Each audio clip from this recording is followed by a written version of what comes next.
საზოგადოებრივ მაუწყებელში აუდიტის შესვლას ითხოვს კოალიცია მედიის ადვოკატირებისთვის. არასამთავრობო ორგანიზაციების თქმით, აუცილებელია არხის ფინანსური ხარჯების გასაჯაროება. ამასთანავე მათი განცხადებით, საჯარო დაწესებულებიდან ინფორმაციის მიღება უფრო თავისუფალი უნდა გახდეს და სასამართლოში დაუშვან ვიდეო და ფოტო გადაღება.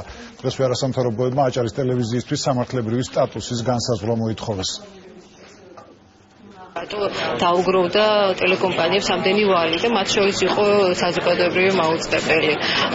ასევე რატო გაითიშა თანამგზავრიდან ერთ-ერთი მისი არხი პიკი და რატომ გაუჩნდათ პროტესტი პიკის თანამშრომლებს. ეს ყველაფერი დაკავშირებულია რა თქმა უნდა საზოგადოებრივი მაუწყებლის ფინანსებთან და მის სწორ მენეჯმენტთან.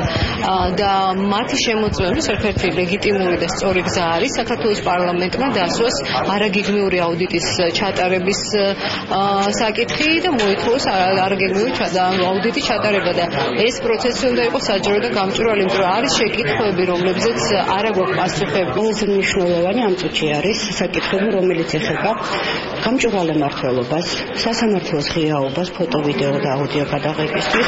ძალიან მნიშვნელოვანია საჯარო სამსახურების და საზოგადოების ურთიერთობის ცვლილებები, იმიტომ რომ ჩვენ ვიცით, რომ ყველაზე მეტი პრობლემა გააჩინა და დააგროვა სწორედ ამან სამართლოს დახურვამ, სწორედ მმართველობის გაუმჭირვალობამ და საზოგადოებისთვის გარკვეული საჯარო ინფორმაციის დამალვამ. სწორედ ეს არის ყველაზე მნიშვნელოვანი, თან ამავე დროს ეს არ არის რთულად მოსაგვარებელი საკითხები.